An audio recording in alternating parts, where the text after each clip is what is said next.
Bagaimana tepatnya pertempuran kacau yang melibatkan beberapa puluh orang bisa dilakukan?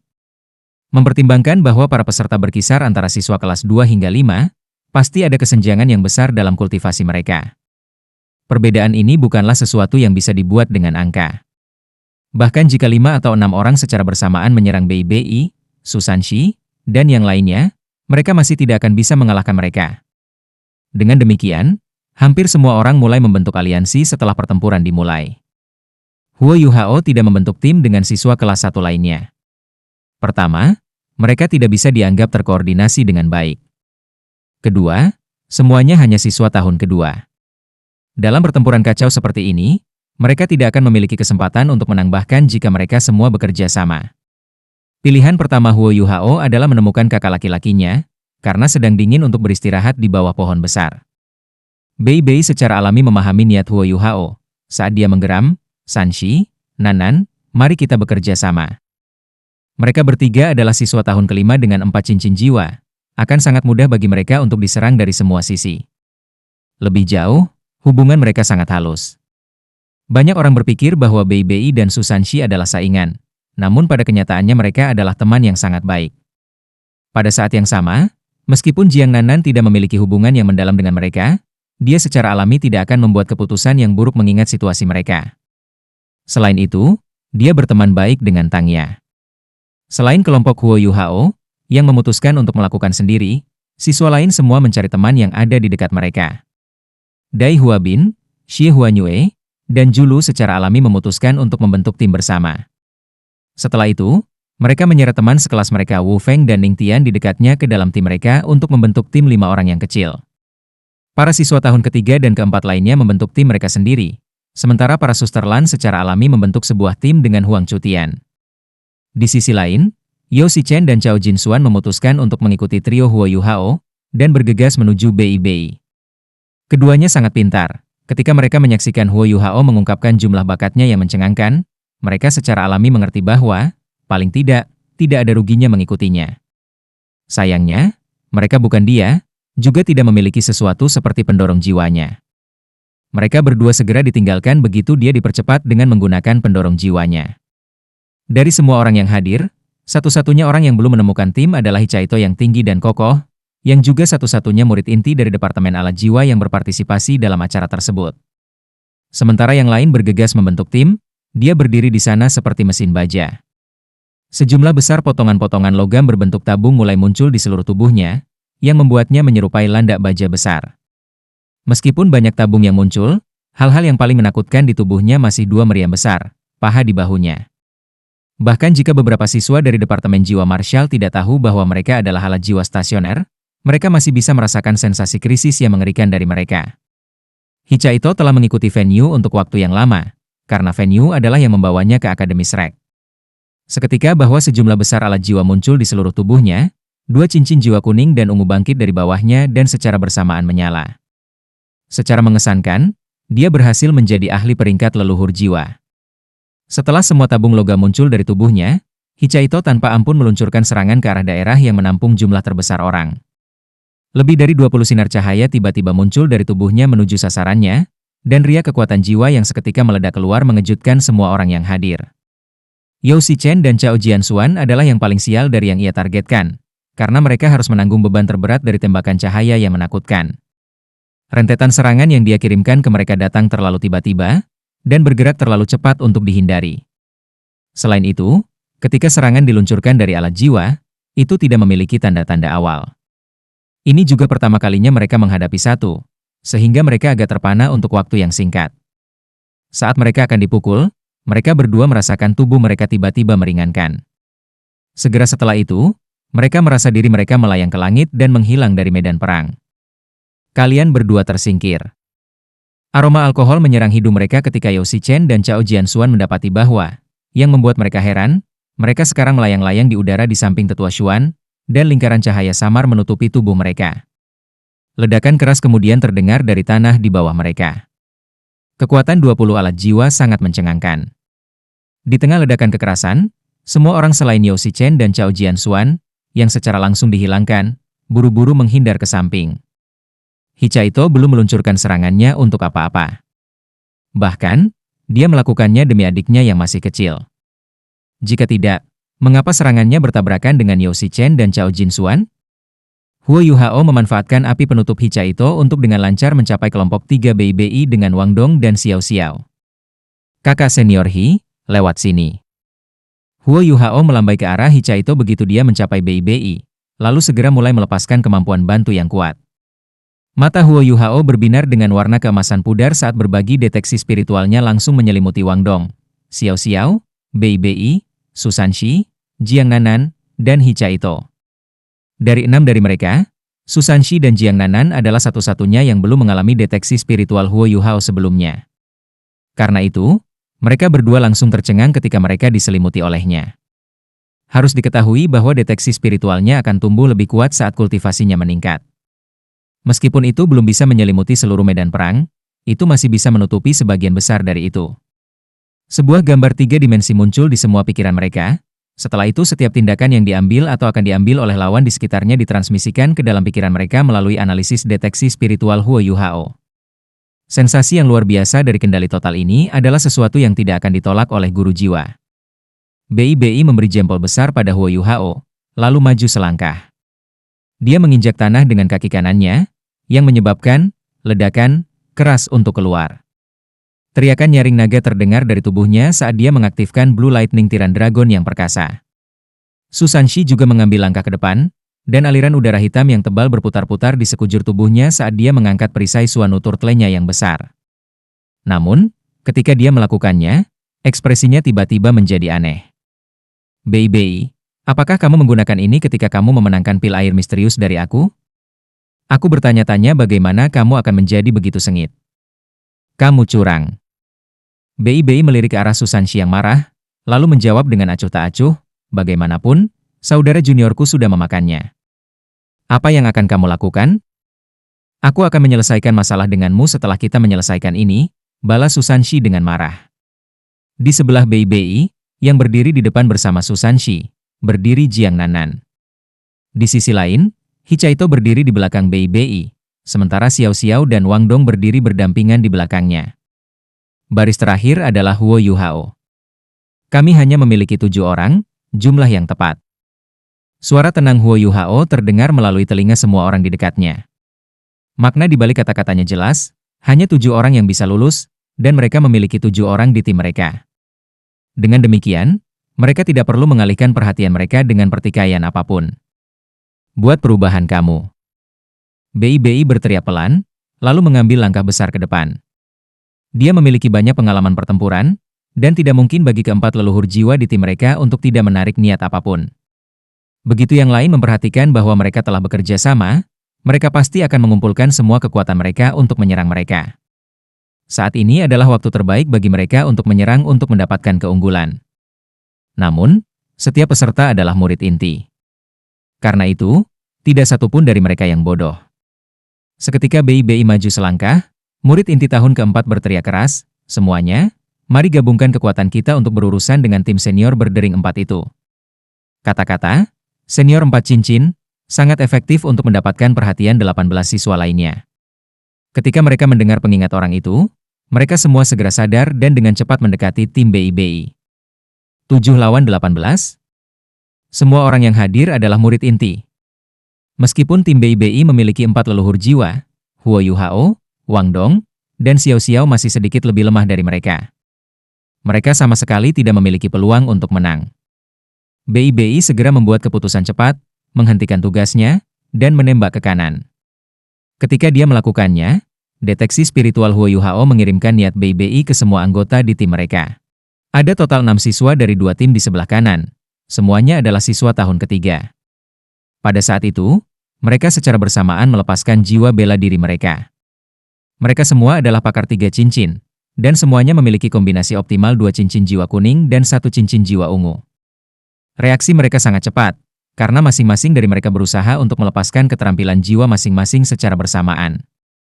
Namun, mereka tiba-tiba merasa pikiran mereka menjadi kabur selama sedetik, yang menyebabkan gerakan mereka melambat setengah hentakan.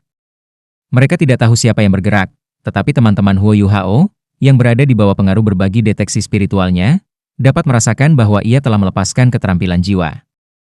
BIBI memimpin dan menyerbu dengan kuat ke dalam formasi Tuan 6 Jiwa, tapi dia segera bertemu dengan dua Tuan Jiwa. Tipe serangan rambut panjang orang di sebelah kiri berubah menjadi oranye, dan ukuran tubuhnya 2 kali lipat. Jiwa bela dirinya berubah menjadi Raja Binatang, Sang Singa. Segera setelah itu, sepasang telapak tangan besar bertemu dengan tuduhan BIBI. Jiwa bela diri orang di sebelah kanan adalah tombak, yang berubah menjadi sinar cahaya saat ditembakkan ke dada BIBI seperti ular beludak. Jelas ini bukan pertama kalinya mereka bekerja bersama. Dengan satu orang berdiri di depan dan satu lagi menyerang dari belakang, mereka terkoordinasi dengan sangat baik. Penguasa jiwa yang memegang tombak yang ada di belakang membuat langkah terakhir, tetapi serangannya tiba lebih dulu. Tombak tajamnya melesat ke arah tubuh BIBI. BIBI sama sekali tidak takut saat menghadapi serangan mereka. Dia menjerit, dan ular listrik yang tak terhitung jumlahnya muncul dari tubuhnya. Mereka tidak hanya membungkus dua Tuan Jiwa di depannya, mereka juga menyelimuti 4 Tuan Jiwa lainnya di belakang mereka. Pada saat yang sama, suara pedih seruling terdengar, yang menyebabkan kecepatan semua orang yang tidak ada di tim Huo Yuhao berkurang. Xiao Xiao memilih untuk melepaskan flute pemujaan Ninepoenisnya pada waktu yang paling tepat. BIBI meraih tombak tajam yang mendekatinya dengan cakar naga kirinya, yang menciptakan banyak percikan api. Dia kemudian menyapu dengan cakar kanannya dan mengirim master tipe serangan 3 cincin dengan jiwa bela diri layan terbang. Jiang Nanan melompat ke udara tanpa suara saat ini terjadi. Dia terlalu cepat, sehingga bahkan sosoknya tidak bisa dilihat. Dia memilih untuk bergerak, dibantu oleh deteksi spiritual Huo Yuhao, pada waktu yang tepat. Seketika master jiwa yang memiliki jiwa bela diri singa terbang ke udara, lehernya dijepit di antara kakinya. Dia kemudian memutar pinggangnya dan mengirimnya terbang menjauh dari tim mereka. Pejuang yang paling penting di antara 6 Tuan Jiwa secara alami adalah satu dengan jiwa bela diri singa. Dia bertugas mengambil serangan BIBI untuk memenangkan waktu bagi rekan satu timnya untuk mengepung mereka. Namun, dia tidak berpikir bahwa sekelompok leluhur jiwa akan sekuat ini. Dia dikirim terbang setelah mencoba menggunakan hanya satu keterampilan jiwa. Selain itu, Jiang Nanan telah menunjukkan belas kasihan. Kalau tidak, dia bisa dengan mudah menjentikan lehernya karena perbedaan kekuatan mereka. Meskipun begitu, dia terbang ke udara dan bergabung dengan barisan orang yang berdiri di sebelah tetua Xuan setelah dilempar oleh Jiang Nanan. Su Sanxi memilih momen ini untuk bergerak. Dia memasuki keributan dari sisi lain BIBI, dan perisai Suanu penyu besarnya tiba-tiba tumbuh dalam ukuran dan secara bersamaan memblokir keterampilan 2 Master Jiwa Agility dan Master Jiwa tipe kontrol. Ini dilakukan untuk membiarkan BIBI memusatkan seluruh kekuatannya pada serangan. Pada saat yang sama, hasil dari pertempuran antara tetua jiwa yang menggunakan tombak dan BIBI terungkap. Di depan guntur naga cakar BIBI, lawannya hanya bisa bertahan selama 3 detik sebelum dipaksa untuk bergabung dengan rekan satu timnya oleh sisi tetua Xuan. Penguasa jiwa di belakang tentu saja tidak hanya duduk dan menonton sementara BIBI dan yang lainnya melanjutkan serangan mereka. Dan dari mereka, tim terkuat adalah tim sementara Dai Huabin. Efektivitas Seven Treasures Glazed Pagoda Ningtian terungkap kembali. Dengan dukungannya, kekuatan Dai Huabin, Xie Huanyue, Wu Feng, dan Julu semuanya dibesarkan oleh satu tingkat. Mereka berempat menyerang secara bersamaan, menembak ke arah Huo Yuhao, Wang Dong, dan Xiao Xiao seperti panah, dengan Dai Huabin dan Xie Huanyue menjadi ujung tombak serangan itu sementara Wu Feng dan Julu mengapit mereka. Huo Yuhao dan yang lainnya ada di belakang, sementara BIBI dan Jiang Nanan saat ini bertarung. Akibatnya, sebuah lubang terbentuk secara alami di belakang formasi mereka. Huo Yuhao terdiam, lalu mengungkapkan senyum cemerlang ke arah Dai Huabin dan orang-orang lain yang menerjang ke arahnya. Saat itu, beberapa lusin sinar cahaya putih menyambar keluar untuk mencegat mereka. Dengan tujuan akurat deteksi spiritual Huo Yuhao, setiap jiwa Rei sempurna mencegat gerakan Dai Huabin dan seluruh timnya. Di antara barisan murid inti ini, orang yang terkuat dalam hal kekuatan tempur dan kekuatan ofensif bukanlah BIBI, juga bukan Su Sanxi. Sebaliknya, itu adalah orang yang baru saja melangkah melewati ambang pintu insinyur jiwa kelas 4, Hichaito. Di bawah pangkat kaisar jiwa, insinyur jiwa akan memiliki keuntungan lebih dari penguasa jiwa dengan peringkat yang sama.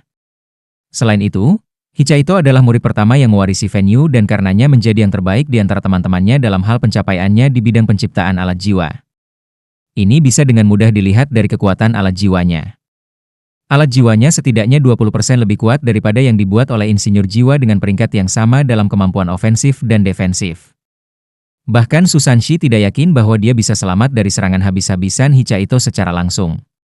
Ketika berhadapan dengan seorang insinyur jiwa, seorang guru jiwa dengan peringkat yang sama hanya dapat melakukan satu hal, yaitu melakukan yang terbaik untuk mengonsumsi kekuatan jiwa lawan mereka agar memiliki kesempatan untuk menang. Bei instan, Susanshi, dan Jiang Nanan merilis serangan mereka. Hichaito sudah mengetahui mereka karena deteksi spiritual Huo Yuhao dan telah mengubah strateginya. Karena itu, mereka sama sekali tidak khawatir tentang bagian belakang formasi mereka. Paling tidak, untuk saat ini, tidak ada kesempatan siapapun menerobos rentetan senjata Hichaito. Secara alami, dia tidak maha kuasa. Dengan kultivasinya saat ini, dia tidak berani terburu-buru melepaskan serangan jarak jauh. Kalau tidak, pengurasan kekuatan jiwanya akan terlalu besar. Insinyur jiwa yang tidak memiliki kekuatan jiwa setara dengan harimau tanpa taring. Alat jiwa stasioner secara alami pengecualian untuk ini, tetapi jika Hichaito benar-benar berani menggunakan salah satu dari mereka dalam ujian, Fan Yu pasti tidak akan memaafkannya. Bentuk garis dan biaya. Seorang siswa kelas 4 membuat keputusan cepat dan berteriak ketika dia memimpin. Dia juga tipe tetua jiwa tipe pertahanan, dan dia mendorong lengannya ke depan, menyebabkan mereka segera berkembang dan menjadi sangat tebal. Cincin jiwa ungu ribu tahun di sekujur tubuhnya berkedip-kedip, dan sisik tebal mulai terbentuk di lengannya. Dia melangkah maju dan memblokir rentetan serangan Hichaito. Meskipun ini adalah pertama kalinya mereka bekerja bersama, mereka adalah elit dari halaman luar Akademi Shrek. Bahkan satu peringatan saja sudah cukup untuk membuat mereka mengubah rencana mereka. Kelompok panik orang-orang yang bersembunyi di balik Soul Elder tipe pertahanan membentuk garis tertib dan menyerang ke depan. Tipe tetua jiwa tipe pertahanan ini secara alami tidak sebanding dengan Hichaito, tapi dia mampu untuk sementara memblokir serangan yang terakhir dengan mengandalkan keterampilan pertahanannya.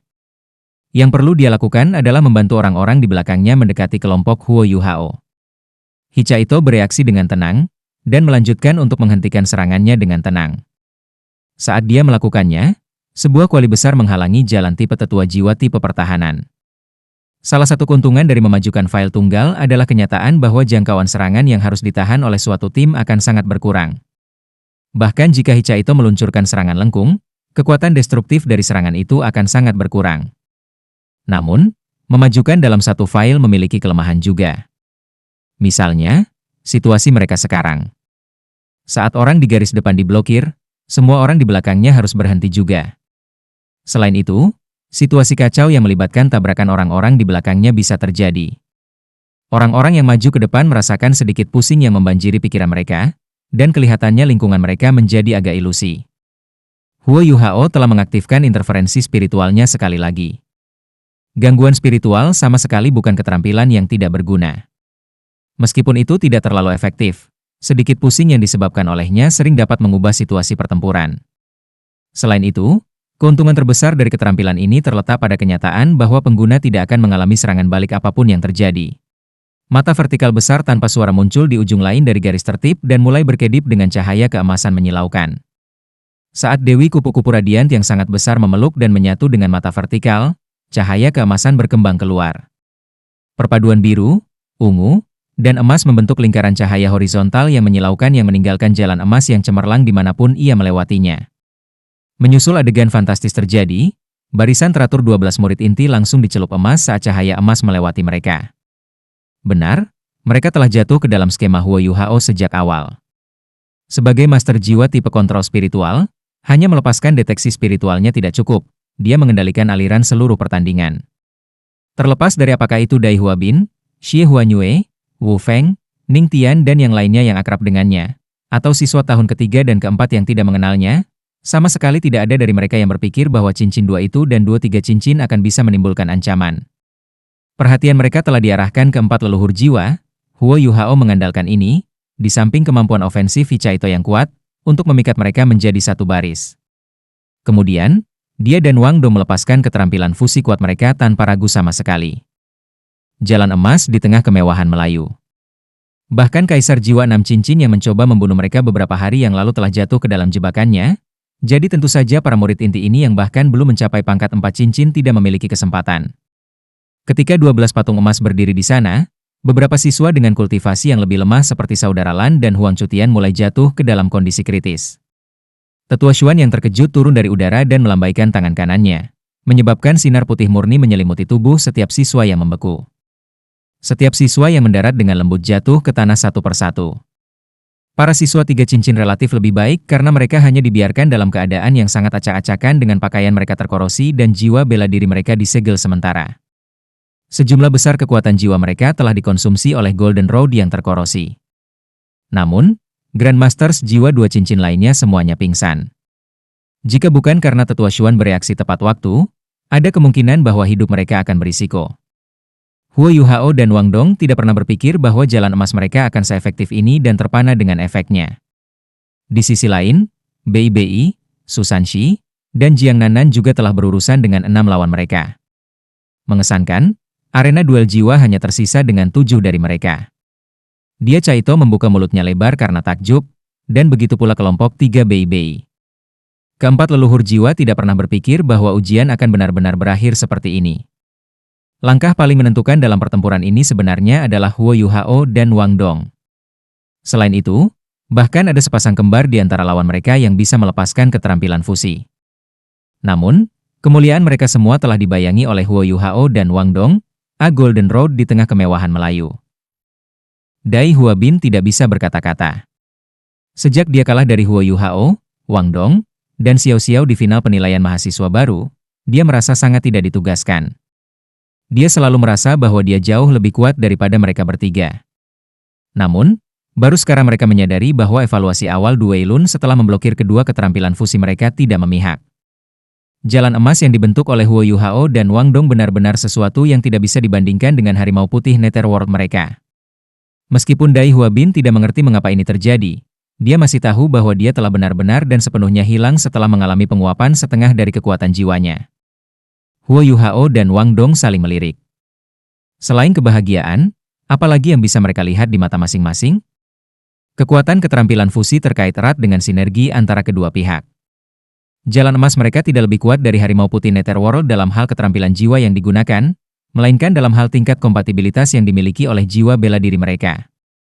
Kelangkaan keterampilan fusi 100% kompatibel bahkan lebih jarang daripada jiwa bela diri ultimate. Hanya saja, tidak ada yang bertanya kepada mereka tentang hal itu. Kultivasi mereka terus meningkat. Setiap cincin jiwa Huo Yuhao diam-diam naik ke peringkat 4.200 tahun sementara Wang Dong telah memperoleh tulang jiwa cahaya emas. Jika dibandingkan dengan hari mereka disergap, kultivasi mereka telah meningkat pada tingkat lain. Selanjutnya, periode Choldoun antara setiap penggunaan jalan emas telah berkurang menjadi 3 hari. Meskipun semua kekuatan jiwa mereka akan terkuras dengan setiap penggunaan keterampilan, kemampuan pemulihan Golden Light Left Arm Bone saat ini membantu mereka berdua memulihkan kekuatan jiwa mereka saat mereka berpegangan tangan. Dengan kultivasinya, Tetua Xuan hanya perlu melirik untuk menilai keadaan saat ini. Ketika dia memastikan bahwa tidak ada yang terluka parah, dia santai. Dia kemudian melambai ke arah orang-orang di ujung panggung. Wang Yan, Eugene, dan semua guru segera datang. Semua guru telah menyaksikan pertempuran tadi. Ketika mereka menatap Huo Yuhao dan Wang Dong, mereka merasa seolah-olah mereka sedang melihat 2 monster. Bahkan di Akademi Monster ini, seharusnya tidak ada seseorang yang begitu mengerikan. Salah satu dari mereka memiliki 2 cincin, sementara yang lain memiliki 3 cincin. Namun, entah bagaimana mereka mampu mengalahkan 12 lawan yang kultivasi mereka tidak kalah dengan mereka. Mereka yang telah dieliminasi dapat kembali. Kamu 7, tetap di belakang. Tetua Xuan menggigit kaki ayamnya ketika dia selesai. Di belakang kerumunan rambut acak-acakan yang menutupi wajahnya, sebuah cahaya aneh berkelip di matanya. Dia dengan hati-hati mengamati Huo Yuhao dan Wang Dong. Para siswa yang pingsan mampu mendapatkan kembali kesadaran dengan bantuan para guru. Banyak dari mereka mengungkapkan ekspresi tidak puas di wajah mereka ketika mereka sadar. Memang, banyak dari mereka bahkan tidak punya cukup waktu untuk menunjukkan potensi penuh mereka sebelum mereka dihilangkan. Karena itu, bahkan ketika mereka mendengar kata-kata Tetua Xuan, tidak ada dari mereka yang pergi. Sebaliknya, mereka semua diam-diam menatapnya. Tetua Xuan mengambil 1 gigitan lagi dari kaki ayamnya, lalu mendengus dan berkata, "Apakah kamu semua belum yakin? Jika kamu tidak yakin akan sesuatu di masa depan, kamu sebaiknya menunjukkannya dengan kekuatan kamu. Apakah kamu berpikir bahwa pertempuran kacau ini tidak adil? Apakah kamu berpikir bahwa itu tidak adil bahwa kamu tidak dapat menampilkan semua kemampuan kamu di tengah-tengah semua orang itu? Dan karena itu kamu kehilangan dengan cara yang tak terbayangkan? Tidak ada murid inti yang menjawab, tetapi jawaban mereka jelas. Tetua Xuan mengerutkan bibirnya dan melanjutkan, apakah itu benar-benar tidak adil? Dalam pertempuran yang kacau, setiap orang harus berjuang untuk diri mereka sendiri. Ketika kamu berada di medan perang, apakah kamu memiliki kemewahan memilih jumlah lawan yang harus kamu hadapi, atau kondisi pertempuran? Tidak, tidak. Namun, dalam pertempuran kacau seperti ini, kamu semua setidaknya memiliki titik awal yang sama. Dengan demikian, kamu tidak akan menemukan diri kamu dalam situasi yang tanpa harapan. Dengan pola pikir kamu saat ini, tidak ada di antara kamu yang memenuhi syarat untuk menjadi murid halaman batin. Sejujurnya, pertempuran kacau, tidak adil, ini adalah cara terbaik untuk menilai kekuatan kamu yang sebenarnya. Dalam pertempuran singkat yang kacau ini, aku dapat melihat seberapa baik kamu masing-masing berkolaborasi dengan orang lain, kekuatan pribadi kamu, dan bahkan karakter moral kamu. Ungkapan bahwa mereka yang bertindak sesuai dengan keadilan dan moralitas akan didukung secara luas adalah omong kosong. Jika kamu ingin bantuan seseorang, kamu harus memiliki hubungan yang baik dengan orang lain. Tentu saja, kamu masih membutuhkan kekuatan yang cukup. Namun, seseorang yang tidak bisa berkomunikasi pasti tidak berhasil. Sebuah ujian yang terdiri dari pertempuran kacau adalah hal yang sangat umum di halaman dalam. Jika kamu bahkan tidak bisa beradaptasi dengan situasi tersebut, kualifikasi apa yang kamu miliki untuk seorang murid halaman batin? Tahukah kamu situasi paling sulit yang dihadapi para murid di halaman dalam yang dihadapi? Suatu kali, 12 murid halaman batin bertemu dengan 100.000 tahun jiwa ketika guru tidak hadir. 8 dari mereka tewas dalam pertempuran. Namun, 4 yang selamat sekarang berdiri di puncak di antara para murid halaman dalam. Salah satu dari mereka bahkan mendapatkan cincin jiwa dan tulang jiwa dari binatang buas yang berumur 100.000 tahun itu. Jangan salah berpikir bahwa semuanya akan baik-baik saja hanya karena kamu belajar di Shrek Academy. Jika kamu ingin menjadi kuat, kamu harus menghadapi situasi hidup dan mati beberapa kali, bahkan ketika berada di sekolah. Nada bicara Tetua Xuan sangat datar.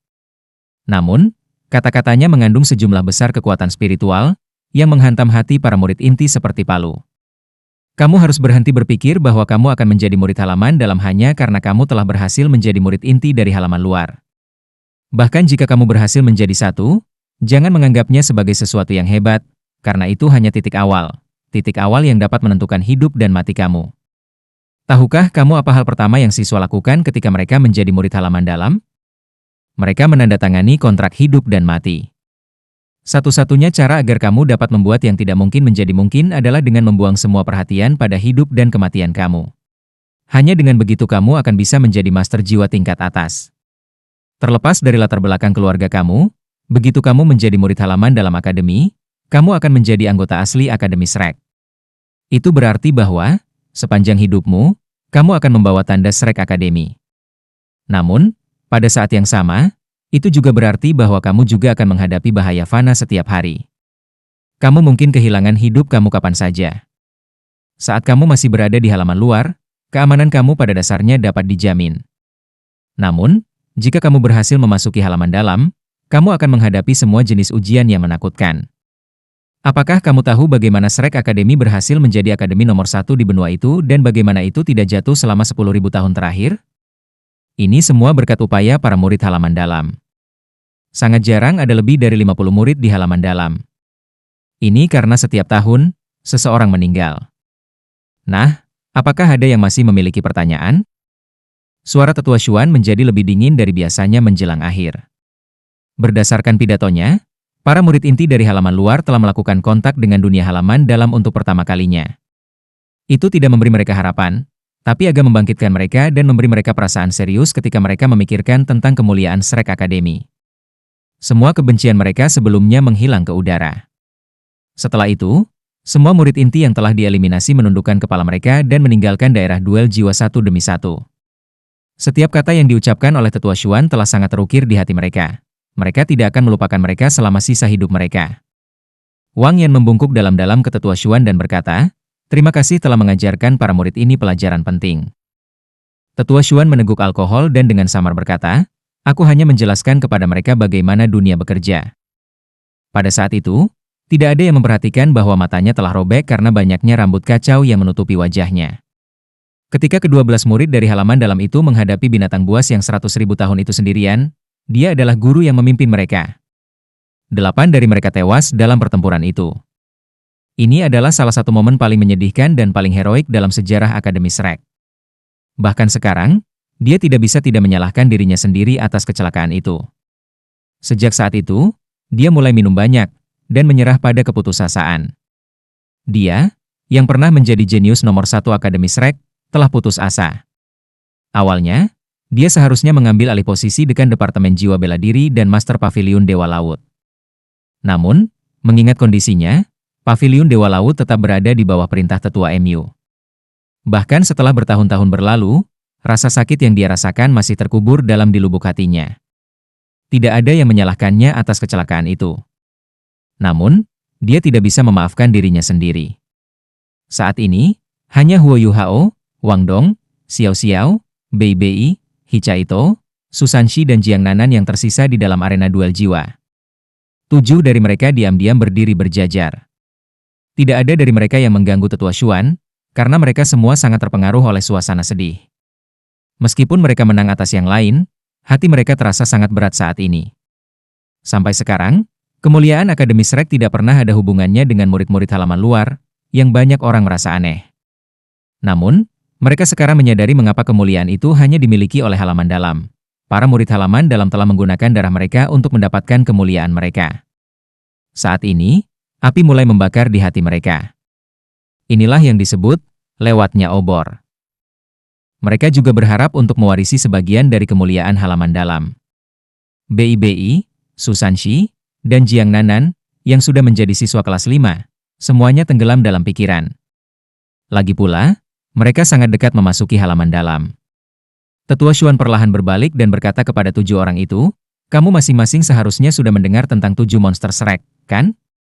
Di pintu depan akademi kami, kamu dapat menemukan patung-patung para pendiri akademi, dan yang ada di 7 Monster Shrek yang asli.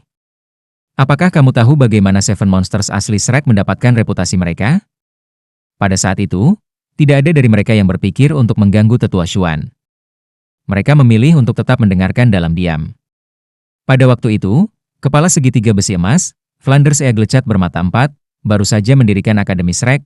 Tetua Xuan berkata dengan nada serius, namun, tidak ada banyak guru, dan jumlah siswa bahkan lebih sedikit dari jumlah guru. Karena itu, Dean Flanders mengusulkan agar akademi hanya menerima monster, dan mereka harus mengabaikan orang kebanyakan. Kemudian, ini menjadi slogan akademi. Meskipun demikian, menemukan monster bukanlah tugas yang mudah. Hanya ketika 7 Monsters asli Shrek muncul, akademi memiliki kesempatan untuk bangkit. Mereka mendapatkan gelar 7 Monster Shrek karena beberapa alasan. Salah satunya adalah karena mereka jenius mengerikan yang berasal dari Akademi Shrek. Selain itu, mereka juga satu-satunya siswa akademi saat itu. Namun, alasan paling penting, dan juga alasan yang menyebabkan akademi kita menjadi terkenal, adalah karena mereka mewakili akademi di turnamen Master Jiwa Elite Kontinental. Ketika turnamen dimulai, tidak ada yang memikirkan Shrek Academy. Saat itu, akademi masih belum diketahui. Namun, 7 monster Shrek mengandalkan kekuatan mereka untuk mengalahkan semua lawan mereka dan menerobos ke final. Lawan yang mereka hadapi di final berasal dari Marshall Soul Hall yang saat itu kuat. Dan kemudian, meskipun mereka lebih lemah dari musuh mereka, 7 Monster Shrek masih berhasil mendapatkan kemenangan akhir di bawah pimpinan Ancestor Tangsan. Hari itu, fondasi yang akan memimpin akademi kita menuju menjadi akademi nomor 1 di benua itu akhirnya diletakkan. Pada saat yang sama, generasi pertama 7 Monster Shrek menjadi terkenal. Untuk berterima kasih kepada generasi pertama 7 Monster Shrek atas kontribusinya, akademi memilih grup baru 7 Monster Shrek setiap 5 tahun. Ketujuh ini kemudian akan mewakili akademi di turnamen duel jiwa akademi tingkat lanjut, yang diadakan setiap 5 tahun. Bagian elit turnamen diubah menjadi Soul Dueling Tournament bersamaan dengan penampilan alat jiwa. Namun, peristiwa hebat ini memiliki makna yang berbeda dari masa lalu. Awalnya, Kekaisaran Sun Moon dikalahkan karena koalisi 3 kerajaan besar kita. Namun, 3 kekaisaran kami juga menderita kerugian besar. Selama beberapa ribu tahun sekarang, Kekaisaran Sun Moon telah melakukan yang terbaik untuk meneliti dan mengembangkan alat jiwa baru. Akibatnya, kekuatan mereka terus meningkat sebagai hasilnya. Pada akhirnya, ketiga kerajaan itu persis seperti namanya, Tiga kerajaan yang berbeda. Mereka bertiga tidak memiliki pikiran yang sama. Jika Kekaisaran Sun Moon belum bergerak, itu karena mereka tidak dapat sepenuhnya meyakinkan diri sendiri bahwa mereka akan menang. Selama Akademi Shrek kita tetap berdiri, mereka tidak akan berani bertindak gegabah. Aku sama sekali tidak membual ketika mengatakan ini. Jika Kekaisaran Sun Moon benar-benar ingin mendominasi benua, yang mereka harus tangani bukanlah Star Luo, Heavenly Soul, atau Dueling Empire, melainkan Akademi Shrek kami. Ini karena hanya akademi kita yang memiliki kekuatan untuk menyatukan tiga kekaisaran bersama-sama, dan membuat mereka melawan Kekaisaran Sun Moon. Hanya kita yang memiliki kekuatan yang cukup untuk berurusan dengan alat jiwa peringkat teratas Sun Moon Empire. Kekaisaran Sun Moon tidak akan berani meluncurkan perang skala penuh hanya untuk menguji kekuatan kita juga. Namun, mereka terus mencoba untuk menyelidikinya. Dan metode terbaik bagi mereka untuk melakukannya adalah melalui turnamen duel jiwa akademi tingkat lanjut. Oleh karena itu, lawan sebenarnya kita dalam turnamen ini adalah Akademi Teknik Kekaisaran Sun Moon Empire.